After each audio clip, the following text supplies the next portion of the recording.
Olá, meninas, amigas, mulheres, tudo bem? Eu estou um pouco tímida, mas eu queria fazer um vídeo falando dos 20 livros que eu li até aqui. O único problema é que eu não li 20 livros até agora, eu li apenas 19 e no momento eu tô lendo dois livros e uma fanfic enorme, então eu não sei quando que vai chegar esse 20º livro. Então eu vou fazer um vídeo falando dos 19 livros que eu li esse ano e os outros 3 que eu ainda estou lendo. Vamos lá. Eu não vou mostrar nenhum livro aqui físico, porque tudo que eu li, sem exceção, tá nesse Kindle. E dos livros que eu tô lendo, só tem um que é físico, que tá aqui na minha mesa, eu mostro ele depois. Então eu só vou ficar segurando o Kindle mesmo e vou botar uma imagenzinha aqui em algum lugar com a capinha dos livros, tá bom? Então, vamos lá. O primeiro livro que eu li esse ano, ele é um livro francês chamado Bom Dia Tristeza. Esse livro eu li em um dia, é um livro bem curto. Eu achei ele aleatoriamente no TikTok, acho que foi literalmente no começo do ano, acho que foi 1º ou 2 de janeiro. Eu li ele em um dia e, assim, ele foi um livro bom para começar o ano, foi diferente, porque desde o final do ano passado eu estava me propondo a tentar ler coisas diferentes. Eu sempre li muita fanfic, na verdade. Eu sempre li muita fanfic, ou livro de fantasia, e eu tava lendo daqueles romances Água com Açúcar do Kindle, assim, só romance sáfico, e eu queria ler alguma coisa diferente. Eu achei que esse livrinho foi bom.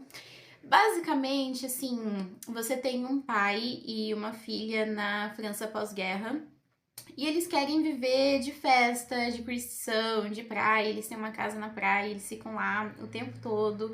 E é narrado pelo ponto de vista de uma adolescente de 16 anos. É muito importante falar isso, porque em alguns momentos ela tem uns pensamentos assim muito besta, mas é porque ela é uma adolescente, certo?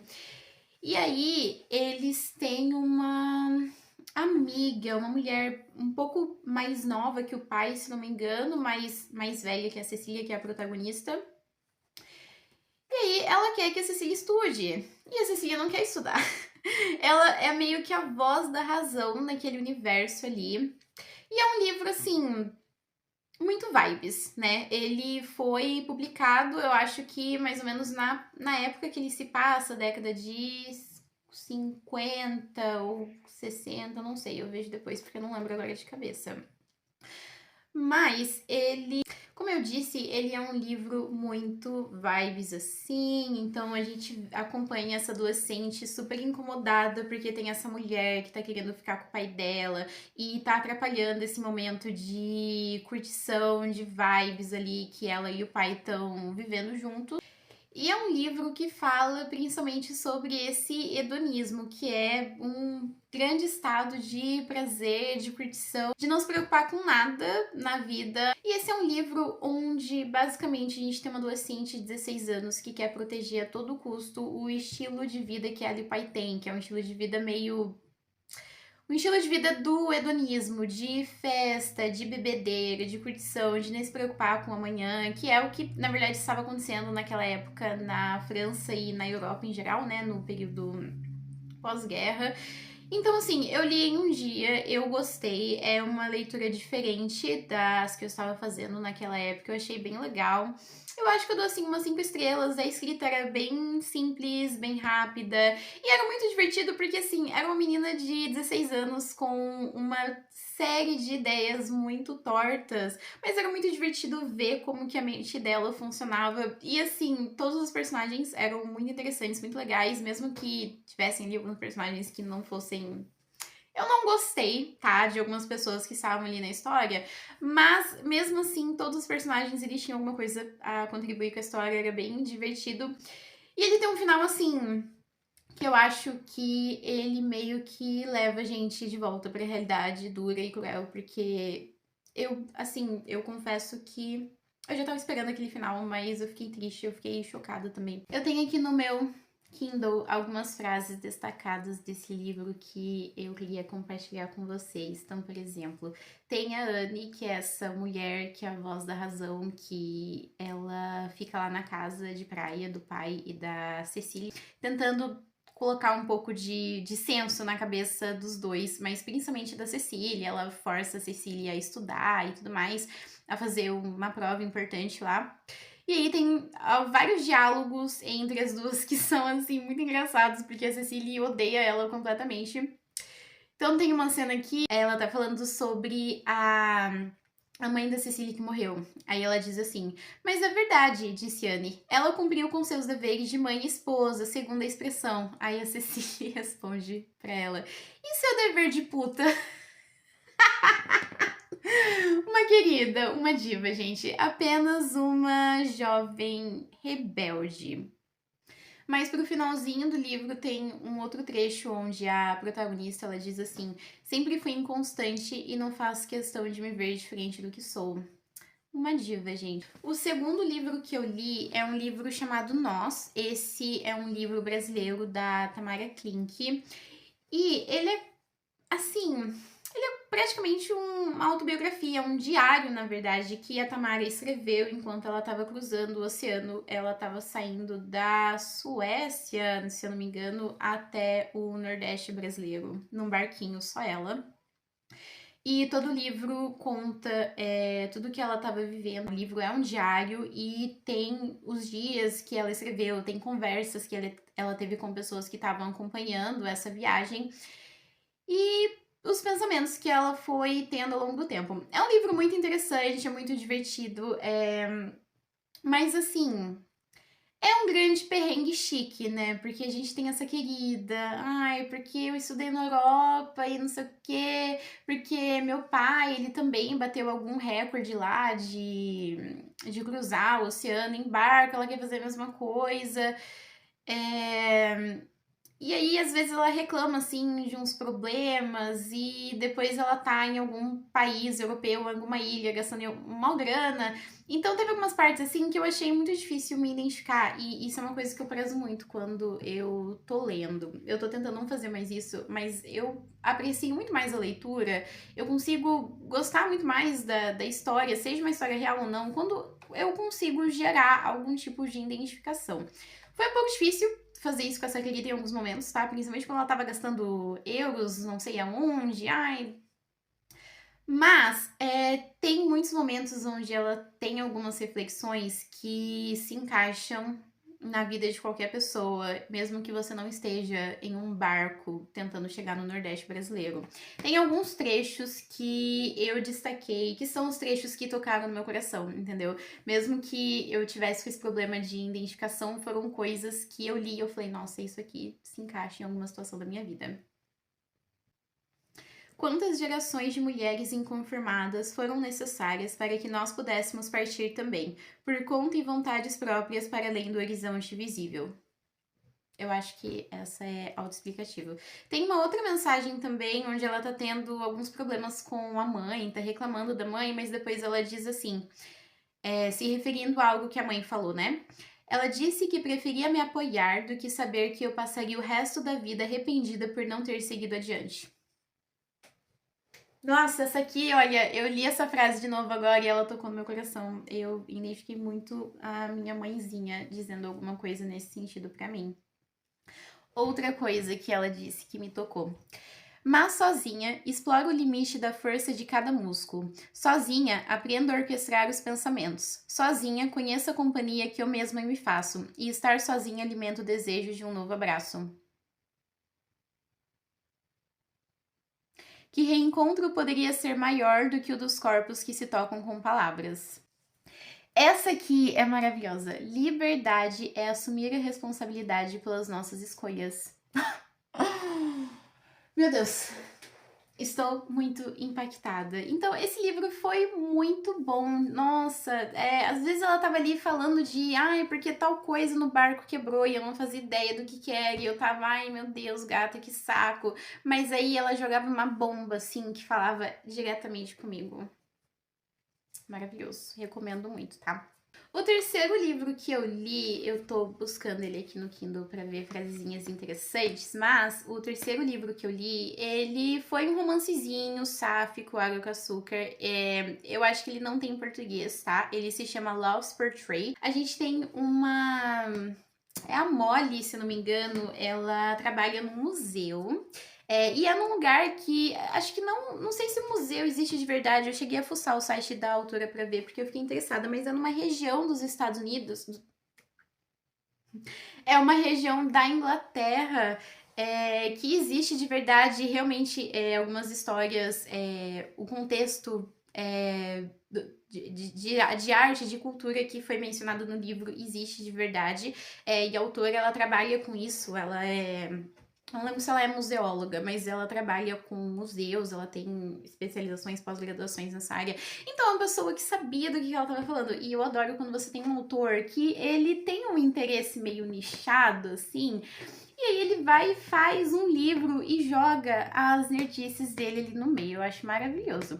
Então você tinha essa personagem que ela trabalhava no museu e o interesse amoroso dela, ela era uma herdeira rica que na verdade não teve muito contato com a mãe, porque os pais se divorciaram, daí a mãe foi embora, então ela tinha ali alguns problemas de família, ela tinha problema com o pai também. O pai dessa herdeira, ele fazia doações para o museu de coleções e a diretora do museu queria que essa herdeira, a filha dele, continuasse esse acordo que eles tinham. E tinha um quadro em específico de uma mulher, de uma antepassada, que essa diretora queria muito que fosse para o museu. Então ela dá essa missão para Molly. Ela tem que convencer a herdeira a doar o quadro para o museu. Enquanto isso, a Molly e essa herdeira, por favor, não reparem que eu não lembro o nome da personagem. Elas começam a trabalhar juntas nesse quadro, e daí elas descobrem que a moça do quadro era meio... Muito bom, assim, um grande romance, água com açúcar, mas era uma belezinha, os personagens eram muito divertidos e eu gostei muito das discussões de arte, de história, de museu que tinha, eu achei muito interessante. E agora eu vou ler alguns trechos que eu destaquei para vocês que eu achei muito bonitinho. Eu destaquei poucas coisas nesse livro e, por exemplo, eu vou ler, depois eu traduzo. Aqui tem uma frase. I'm afraid it is impossible to look at something without defining it. Eu acho que é impossível olhar para algo sem defini-lo. Eu também acho que é impossível olhar para algo sem definir aquilo. A primeira coisa que a gente faz quando a gente olha para as coisas, na verdade, é já encher aquilo de alguma coisa, de suposições e tudo mais. Então, esse foi o terceiro livro que eu li, Love's Portrait. Não tem em português, mas para quem sabe ler inglês, por favor, dê uma chance para esse belo romance sáfico com um final feliz. E não tem muito sofrimento não, tá? Ele é bem assim, vai. O quarto livro que eu li é um livro brasileiro que está no Kindle Unlimited e até de uma escritora sáfica mais ou menos famosinha, que é a Victoria Mendes. É um livro chamado Maldição para Duas. Agora, uma curiosidade, o livro Florence dela, que é uma releitura de Cinderela, e tem dois livros, né, o Florence e Robin. Florence foi o primeiro livro que eu li no Kindle Unlimited. Uma vez que eu peguei aquela promoção de R$1,99, que sempre tem, paguei por 3 meses, só li esse livro. E só anos depois, quando eu comprei essa belezinha aqui, que eu fui assinar de novo, e daí eu reli. E aí eu li Robin também, porque na época não tinha nem sido lançado Robin. E, enfim, né, curiosidade. Mas esse livro Maldição para Duas, eu confesso que eu só fui ler porque ela usou a Taylor Swift como face claim de uma das personagens, né, da Aurora, que é a princesa. O livro basicamente é o plot de Encantada, só que sáfico e, enfim, tem algumas diferenças ali, mas é inspirado em Encantada. Eu gostei, mas, assim, com algumas ressalvas. Eu achei que ficou a desejar a parte do desenvolvimento dos sentimentos das duas, assim.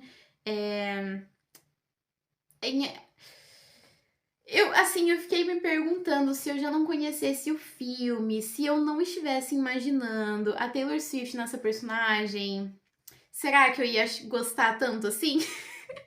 O quinto livro que eu li, ele também tem no Kindle Unlimited, só que ele só tem em inglês. É um livro chamado Puppy Love e é outro romancezinho sáfico, água com açúcar.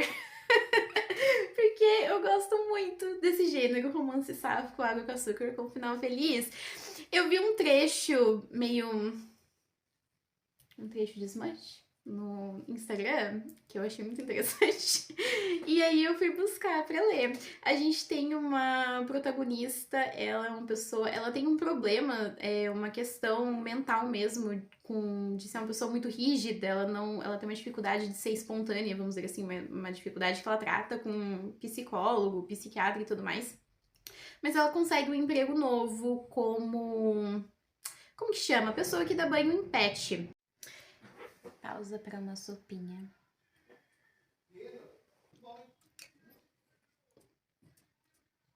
Botei bastante pimenta. É muito bom. Terminei a sopa, então eu vou continuar falando. Então, como eu falei, a protagonista, ela vai trabalhar como uma pessoa que dá banho nos cachorrinhos, especificamente. E aí, só que antes dela... Ai, eu sou ótima contando histórias, né? Eita, como sabe fazer uma resenha. A nossa protagonista, ela conhece a gerente do pet shop e elas têm ali um encontro, elas ficam, mas é um encontro assim meio esquisito porque a protagonista ela não tá acostumada a sair com pessoas assim aleatoriamente, igual eu. Então, o encontro ele sai assim meio awkward, meio zoadinho. E é aquele clássico clichê, no dia seguinte você chega no seu trabalho e você descobre que você pegou sua chefe. E daí a história se desenrola a partir daí. Ela é bem assim, água com açúcar. Mudou minha vida? Não. Mas ela serviu o seu propósito, que foi me entreter numa viagem para São Paulo. O sexto livro que eu li é um livro que, se eu não me engano, ele ficou famosinho no TikTok também. É um livro chamado Três, de uma escritora francesa. Muitos sentimentos com esse livro. Eu comecei a ler e eu enrolei bastante pra finalmente engatar na história. Gente, ele é um livro enorme. No Kindle, eu acho que ele tinha umas 12 ou 13 horas de leitura. Então, assim, e o físico, ele é um livro bem grossão. A gente acompanha esses três melhores amigos desde os 11 anos de idade, se não me engano, então desde quando eles se conhecem até os 40 anos dele, se eu não me engano. Assim, ele é narrado em dois tempos. Então a gente tem o passado, onde a gente tá vendo ali a vida desses três personagens, e o presente é narrado por uma personagem misteriosa. Eu não quero falar muito desse livro sem dar spoiler, mas os plot twists, quando eles começam a aparecer, é um plot twist atrás do outro. E esse livro tem uma coisa que eu descobri que eu gosto muito, que é realmente acompanhar esses personagens ao longo da vida e você também acabar descobrindo um pouco, você ter capítulos que são dedicados a personagens secundários. Então, por exemplo, a gente tem a Nina e tem um capítulo inteiro só dedicado ao avô dela, toda a história de vida dele. E eu achei isso muito legal, eu quero muito encontrar mais livros assim, porque foi muito interessante. Eu não vou dar muitos spoilers, eu só vou ler um trecho, que de novo, eu acho que é um trecho que viralizou no TikTok também, mas é um trecho muito bonitinho. Esse trecho tá falando do avô da Nina. Ele sempre a chamou assim, de meu pequeno. Quando criança, ela perguntou certa vez: Vovô, por que você me chama de meu pequeno? Sou menina. Ele respondeu: Coração é masculino e você é meu pequeno coração. Fortes emoções nesse livro, gente, só isso que eu tenho a dizer. O sétimo livro que eu li, eu lembrei agora que eu tenho físico, peraí que eu vou pegar. Eu acho que eu vou ficar segurando esse livro e ele vai ser uma representação de todos os outros livros que eu li pelo Kindle. Esse livro, ele se chama Menina Feita de Estrelas. Eu acho que eu não marquei nada nele, gente. Eu não tenho muito costume de marcar livros. Eu tô tentando desenvolver esse costume agora, mas eu só faço isso em livros que eu tô estudando, não em histórias de ficção. Ela é também escritora famosa, a Ashley Herring Blake. Mas esse é o livro Menina Feita de Estrelas. Esse é um livro bem assim... Eu ganhei ele de aniversário do meu amigo Charlie. Tem até uma dedicação. Ai, eu não vou... Ai, gente, olha que gracinha. Eu acho uma gracinha ganhar livro com dedicação. Eu fico muito feliz. Mas, apesar da dedicação fofa e tudo mais, esse livro é bem pesado. Basicamente, a protagonista é um livro sáfico também, só que ele não é um romance sáfico, na verdade. Ele é sobre uma protagonista que tem um irmão que foi acusado de estupro. E isso, ele não é um livro pesado no sentido de ser gráfico, mas dá pra perceber que pelos temas que ele aborda, ele é bem assim intenso. E, nossa, no começo do livro, a protagonista, ela tem uma grande dificuldade, por motivos óbvios, de acreditar que o seu irmão gêmeo, que também é seu melhor amigo, ele poderia fazer uma coisa dessas. E eu fiquei junto com a personagem. Na verdade, eu levei mais tempo do que a personagem pra conseguir aceitar que ele tinha feito isso. A gente vê muito pouco do Owen antes desse acontecimento, mas o pouco que mostra dele, dá pra ver que a Mara, que é a protagonista, ela se importa muito com ele. E eles têm uma relação muito bonita até então, mas aí a gente tem essa revelação sobre o Owen. E nós temos a personagem navegando, né, com as suas amizades, com a ex-namorada do Owen, que é a vítima e é também a melhor amiga da Marla, inclusive. Gente, não sei muito o que falar desse livro, se não é spoilers, mas ele é muito bonito, tá? Ele é muito interessante, assim, as discussões, mas o final é bem frustrante. É um final, assim, realista, logo é um final bem frustrante, mas eu acho que vale a pena.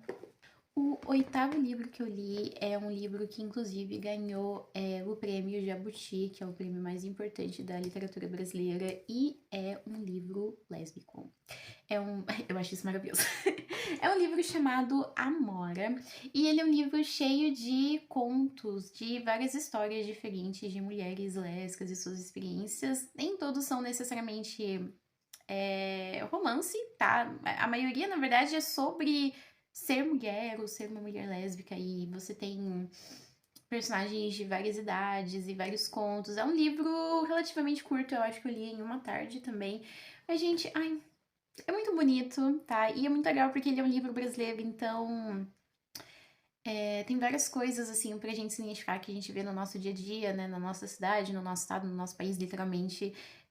Então, é um livro que com certeza mereceu o prêmio Jabuti.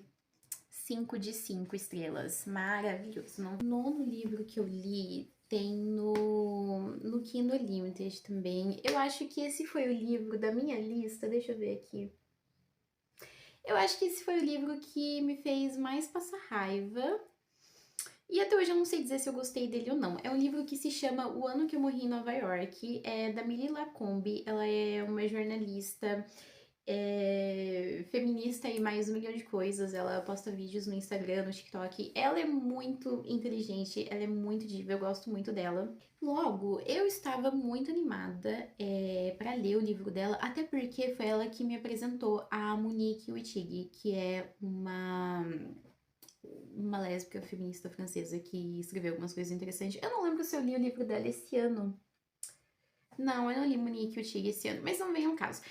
Só que o livro, O Ano que Eu Morri em Nova York, basicamente a gente tem uma protagonista chata pra caramba, arrogante, dependente, uma mala sem alça, que tá morando em Nova York com a sua esposa e ela coloca na cabeça dela que ela foi traída. A gente não tem provas, a princípio, de que rolou uma traição. Tudo bem que depois surge ali uma conversa de WhatsApp bem duvidosa e eu acabei acreditando que teve traição mesmo.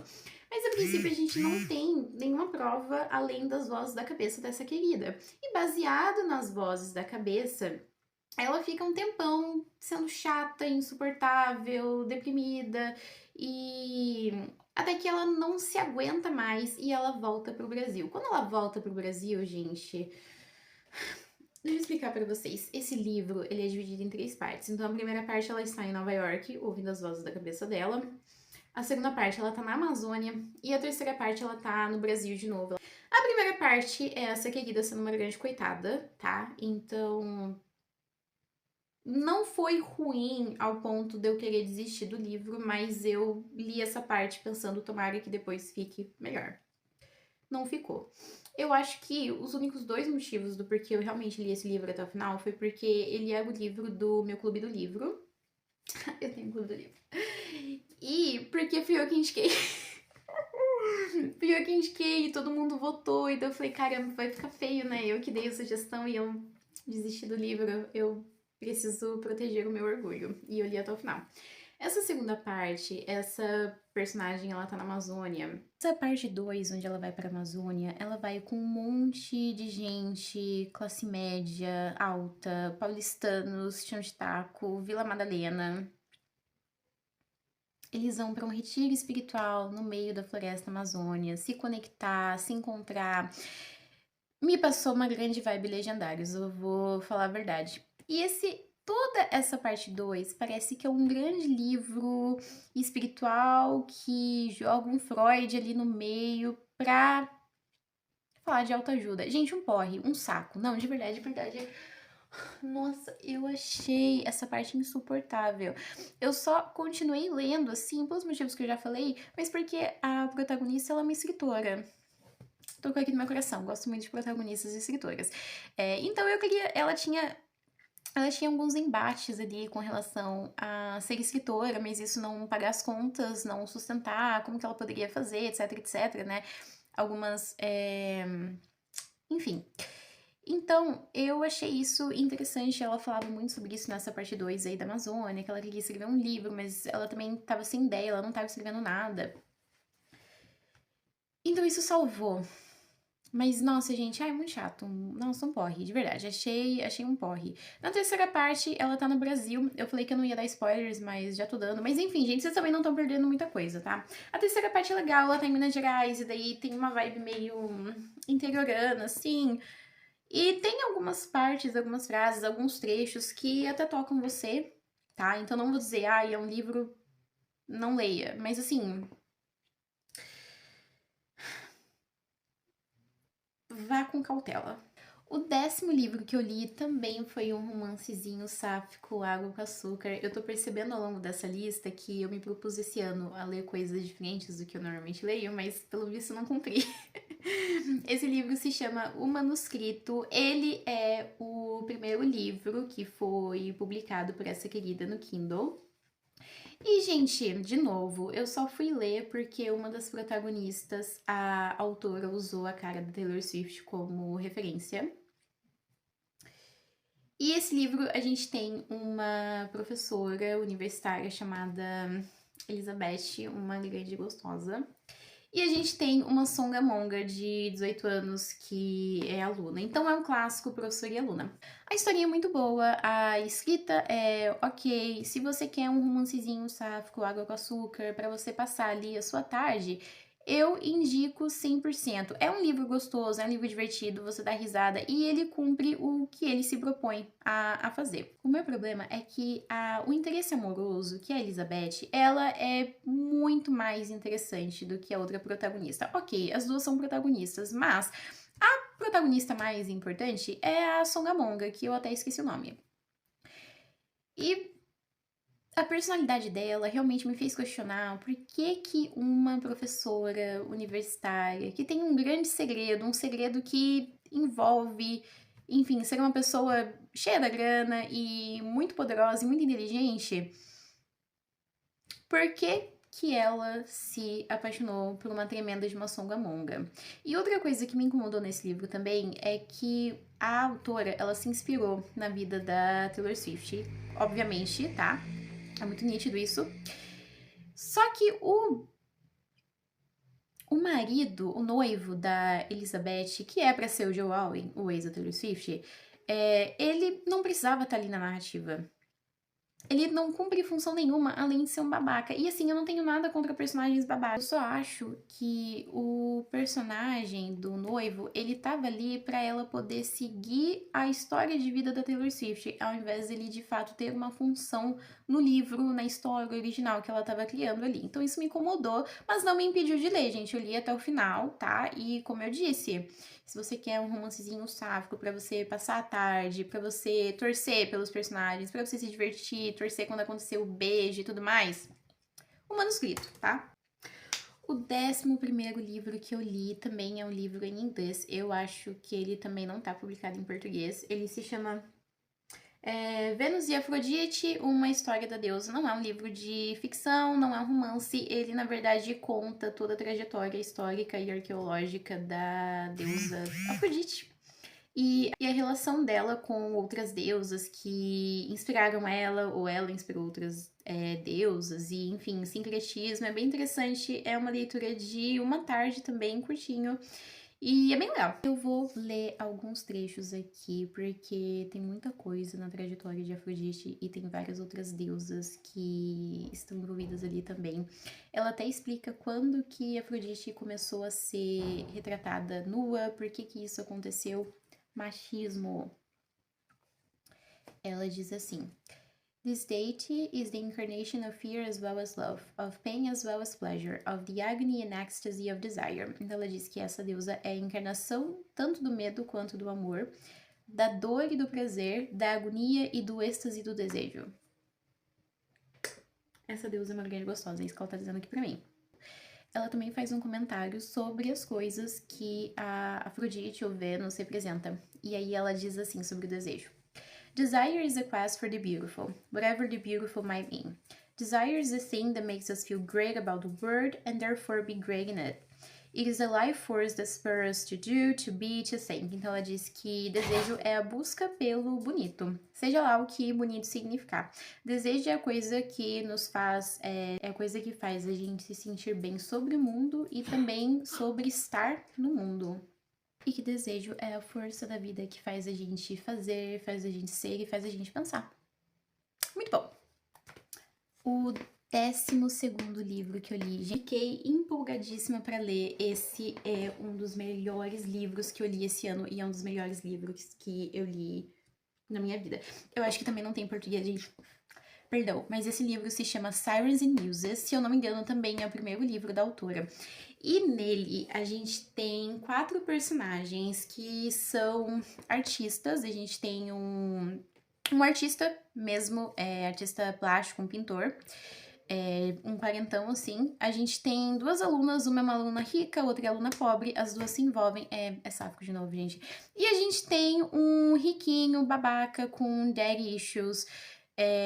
E é maravilhoso. É uma escola de arte. Não é uma dark academia no sentido de ser super sombrio, de ter coisas sobrenaturais. Na verdade, ele é um livro bem cheio de críticas sociais e de... A gente tem esses artistas de realidades diferentes, com estilos de arte diferentes e, enfim, se relacionando com o mundo e com a sua arte de maneiras diversas, e a gente segue o caminho de cada um ali por um período de 1 ou 2 anos, se eu não me engano. Primeiro, eles estão numa universidade, depois todos eles acabam ali em Nova York, e por mais que a gente não tenha uma cena onde todos esses personagens eles estão juntos e reunidos, o que cada um faz acaba afetando a vida ali do outro de alguma forma. Inclusive, é uma cadeia de situações e de ações assim que levam os 4 para Nova York. E, gente, eu achei maravilhoso as obras de arte, os comentários, as críticas. Se passa ali no ano de 2011 e dá pra ver que a autora ela pesquisou coisas que estavam acontecendo naquela época. Eu acho isso muito legal, tá? Quando o autor ele vai colocar o livro dele no mundo real, se passando um determinado ano, e ele pega coisas e referências daquela época e encaixa aquilo no plot pra fazer parte. Eu acho sensacional, porque mostra que a autora ela pesquisou, ela leu, ela perdeu um tempo fazendo aquilo, e maravilhoso. Uma outra coisa que eu acho muito legal também é que eu achei na internet, essa escritora, ela fez meio que um PDF onde ela coloca as referências que ela usou como inspiração para o livro. E aí tem bebidas, tem até uma receita de uma bebida, e tem as artistas que ela usou, as obras de arte que ela usou para se inspirar na criação da arte da Louise, que é uma das protagonistas, e até na relação dela com a Karina. Gente, muito bom. Nossa, esse livro... Esse livro mudou a minha vida. Depois de Sirens e Muses, eu li o livro Elantris, que é do Brandon Sanderson, aquele cara que tem livros dessa grossura. Eu li com a minha amiga virtual e, gente, eu demorei muito para ler esse livro, porque até ali nos 50% é um livro muito parado, muito demorado. E eu entendo isso. O autor, ele queria estabelecer o universo, é um universo muito complexo, assim, tinha muitas camadas, muitas coisas acontecendo. É um livro de um grande jogo político e a gente tem os pontos de vista, os interesses diferentes. Então eu entendi porque precisava de toda essa apresentação, mas isso não significa que eu gostei. Eu achei um porre. Só que, gente, calma. Não desanimem, porque quando passa ali dos 50%, da metade do livro até o final, nossa, assim, é uma loucura. Gente, tudo faz sentido, tudo se encaixa, são centenas de plot twist, é um atrás do outro, não tem como você acompanhar. Eu duvido que uma pessoa, ela leu esse livro e falou, nossa, não me surpreendi, porque tem muita coisa. A maioria dos plot twists ali, eles são 100% imprevisíveis. E é muito legal porque em nenhum momento você sabe como que o livro vai acabar. Eu, pelo menos, eu não sabia, a minha amiga também não sabia, mas depois que passou na metade do livro, ele ficou nota 10. Ele foi de um 0 para um 10 muito rápido. Então, eu recomendo muito que vocês leiam esse livro, tá? Não é esquema de pirâmide, esse, pelo menos, não é esquema de pirâmide, é só ele. A única coisa, eu acho que esse é um dos primeiros livros do Brandon Sanderson, ou é o primeiro livro do Brandon Sanderson, então os personagens, em alguns momentos, eles são meio caricatos. A personagem feminina, ela passa uma grande vibe, diferente das outras garotas. Mas isso aí, gente, é coisa que dá pra passar por cima, vale muito a pena, tá bom? Depois de Elantris, eu fui ler... Nossa... Eu não sei o que dizer desse livro, porque eu acho que até hoje eu não entendi. Eu fui ler um livro chamado A Paixão Segundo GH, da Clarice Lispector. Se você já leu qualquer coisa da Clarice Lispector, ela é sensacional, maravilhosa, super inteligente, mas ela é maluca. Eu fui ler esse livro porque uma querida viralizou no TikTok falando do TCC dela, de moda, que foi inspirado no grotesco, no horror da Clarice Lispector, na obra de Clarice Lispector, alguma coisa assim. A menina e aí a menina divulgou o TCC dela no Instagram dela. Na verdade, eu vi a menina no TikTok, eu cacei ela no Instagram, daí eu fui fuçar os links que ela tinha disponibilizados, daí eu vi que tinha um drive lá com o TCC dela, e eu puxei o TCC e eu fui lá nas referências pra ver o que ela tinha lido de Clarice Lispector. E aí eu vi que tinha esse livro como referência. Era o único livro que tinha como referência, o resto eram...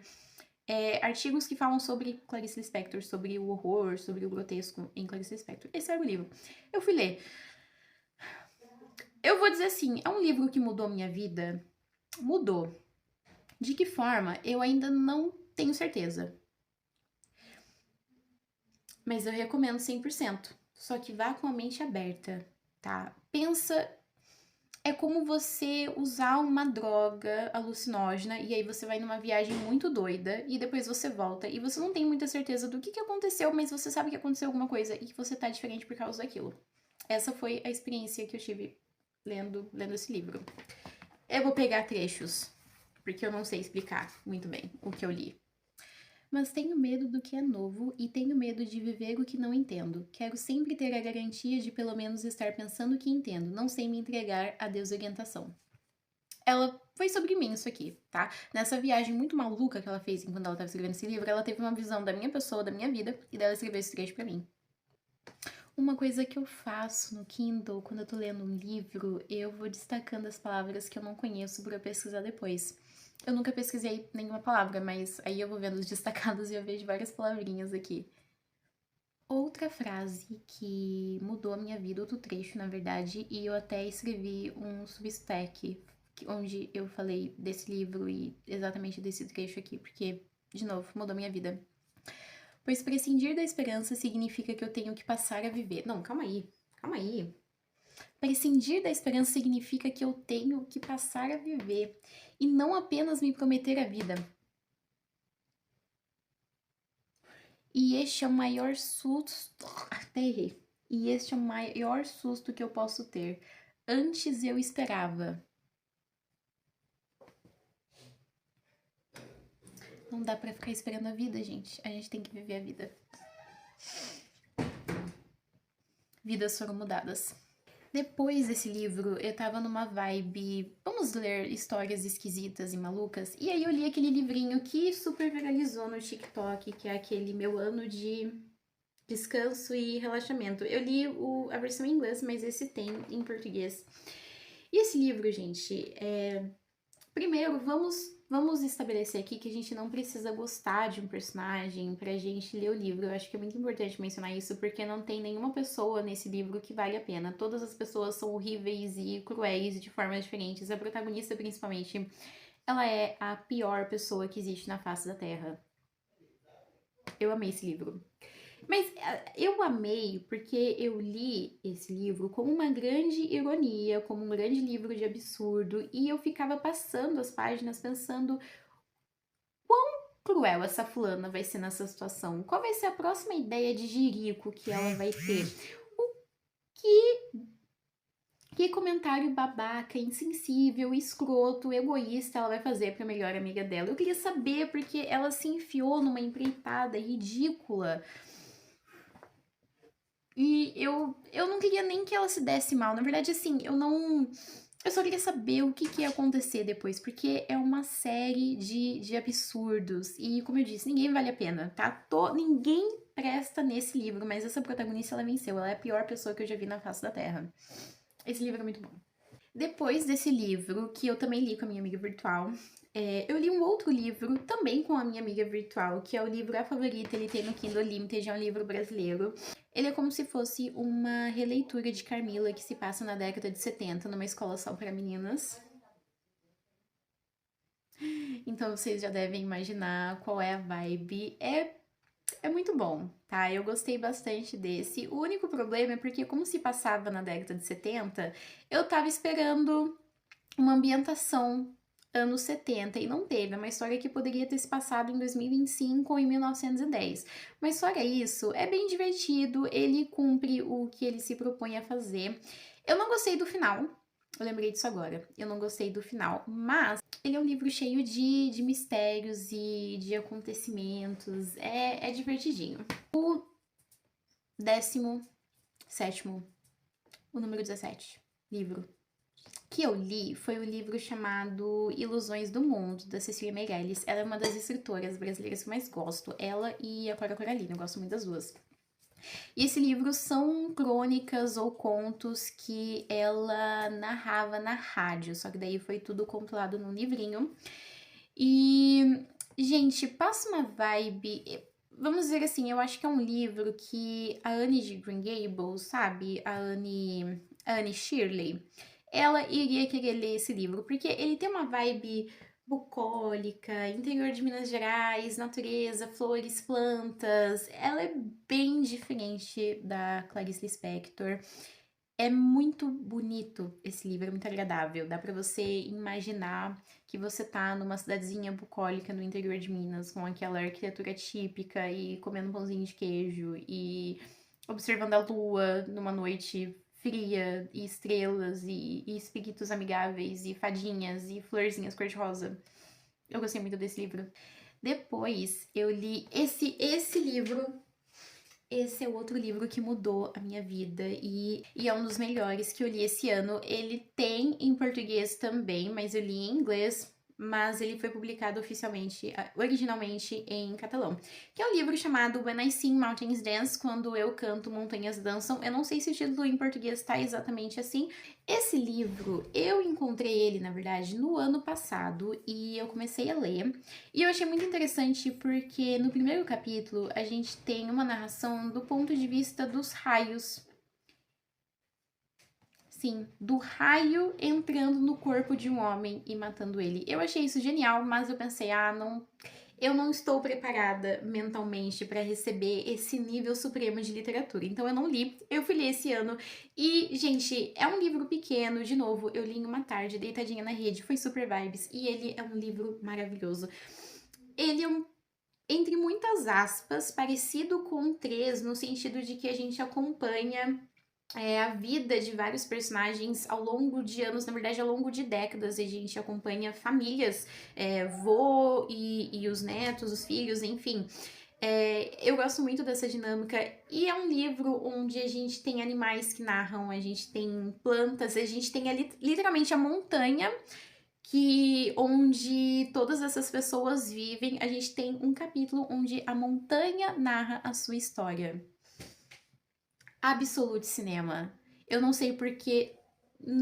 Eu acho que todos os escritores, eles deveriam escrever dessa forma. Deveria colocar bicho e chuva e raio e planta e mato pra narrar, porque, gente, essa foi a coisa mais maravilhosa, mais incrível que eu já vi na minha vida.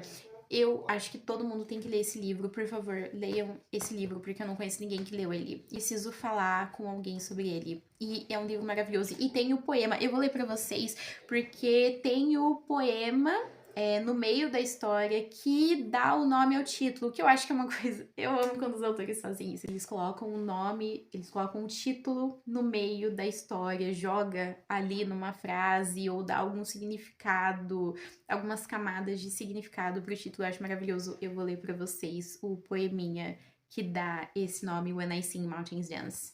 Esse poema se chama Poem for Me, Hillary. I sing to the moon when it blooms full, round thing in a kindly night, expecting cat. I sing to the frozen river, my soul's companion, like a vein, like a teardrop. I sing to the watchful wood, sated with fish, hares, penny buns. I sing to the bounteous days of sun, to the summer breeze, to the winter breeze, to the mornings, to the evenings, to the thin rain, to the angry rain. I sing to the slope, the peak, the middle, to the stinging needle, to the wild rose bush, to the bramble. I sing like someone plowing a garden, like someone carving a table, like someone raising a house, like someone climbing a hill, like someone eating a walnut, like someone lighting a fire, like God creating animals and plants. When I sing, mountains dance. Eu fiquei até com vontade de chorar. Gente, esse livro é muito lindo, de verdade, ele é maravilhoso. É maravilhoso, só isso que eu tenho a dizer. Leiam esse livro, ele mudou minha vida. O último livro que eu li também mudou a minha vida e também é um dos meus favoritos desse ano. Eu li o livro chamado Apenas Garotos, da Peggy Smith. Eu conheci a Peggy Smith por causa da música The Truth or Poets Department da Taylor Swift, onde ela diz You're not Dylan Thomas, I'm not Peggy Smith, Design the Chelsea Hotel, we're Modern Idiots. A Peggy Smith é um dos expoentes mais relevantes do punk e ela tá viva até hoje, tá, gente? Ela tem um Substack onde ela tá sempre atualizando e postando vídeos lá, eu acompanho. E ela também tem um Instagram onde ela posta fotos e ela faz tudo. Ela é cantora, ela toca instrumento, ela desenha, ela é artista plástica, ela é fotógrafa. Barbie Profissões. E ela tem esse livro chamado Apenas Garotos, onde ela conta a trajetória de vida dela, mas principalmente a relação dela com o Robert, que começou como namorado dela, depois ele se descobriu. Isso não é spoiler, isso é biografia de pessoas. Ele se descobriu homossexual. Até agora eu fiquei na dúvida se ele era gay, se ele era bi, se ele não usava esses termos. Acho que nem existia o termo bissexual nessa época, né? Década de 70. Então, enfim. Mas ela conta como que era essa relação dos dois. E assim, eles são almas gêmeas platônicas. Mesmo que eles não ficaram mais juntos, porque o Robert foi se descobrir, então ele foi se envolver com homens, enfim, ficou com outras pessoas. A Peggy, eventualmente, também. Mas eles eram almas gêmeas platônicas, eles se entendiam, eles eram irmãos de alma, eles tinham uma grande conexão artística. Agora, para além dessa relação dos dois, que ok, é o grande ponto da história, mas para além disso, gente, essa mulher, ela é maluca, ela tinha 18 anos, ela não tinha um tostão e ela foi para Nova York morar na rua por semanas. Ela foi pobre, ela e o Robert passaram fome, passaram sufoco, ficaram sem teto por anos e anos e anos em nome da arte. Não é querendo romantizar a década de 70, mas que coisa maravilhosa. Imagina você estar em Nova York, vivendo em prol da sua arte. Gente, É maravilhoso. E a gente tem aqui outros grandes artistas da época que eles foram conhecendo. Quando eles se mudam pro Hotel Chelsea, que é um hotel histórico que teve o seu grande auge de receber pessoas importantíssimas nesse período mesmo, na década de 70, a gente vê várias figuras com quem a Peggy trocou uma conversa no saguão e você fala, pô, sabe, é a Janis Joplin, coisas assim. É magnífico. Se você gosta de alguma coisa da década de 70, seja movimento hippie, seja rock, música, seja o que for, vale muito a pena ler esse livro. É muito, muito bom. Mudou minha vida. Vou ler alguns textos pra vocês. Aliás, correção, o título em português é Só Garotos. De novo, eu salvando palavras que eu não conheço, por exemplo, frontispícios.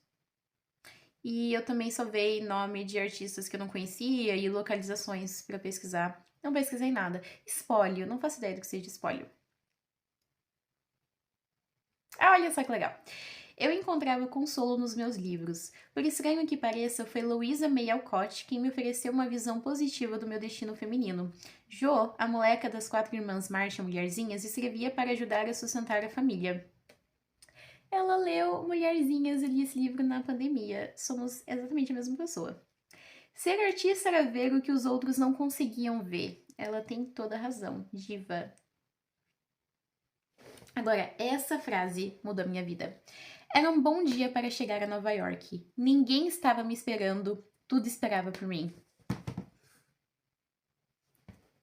De novo, tenho vontade de chorar. Essa frase me emociona. Ninguém estava me esperando, tudo esperava por mim. Gente, eu não sei nem como começar a explicar como que essa frase mudou a minha vida, mas a ideia de você se mudar para uma cidade grande, e não qualquer cidade, Nova York, com essa sensação de leveza nos ombros, não tem ninguém me esperando, não tem ninguém colocando expectativas em cima de mim, eu não dependo de ninguém, eu estou totalmente sozinha, e é o oposto, na verdade, as coisas me esperam, essa grande cidade, Nova York me espera. Vou chorar. Gente, eu quero ser ela. Eu quero entrar nesse livro e eu quero ir pra Nova York sem um tostão, em nome da arte. Penelo, mas você tá romantizando. Gente, sabe, eu li o livro, eu sei que não era tudo maravilhas, e daí? Essa não é a questão. Fui atraída pelo trabalho de Robert porque seu vocabulário visual se relacionava ao meu vocabulário poético, mesmo quando parecíamos estar indo em direções diferentes. Robert sempre me dizia: nada está terminado até você olhar. Nada está terminado até você olhar. Isso se conecta com aquela outra frase daquele outro livro do Love's Portrait. Não tem como a gente olhar para as coisas sem defini-las. Aí tem a frase de uma pessoa aqui que não é a Peg, ela tá citando um autor.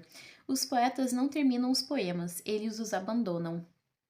Gostei muito disso.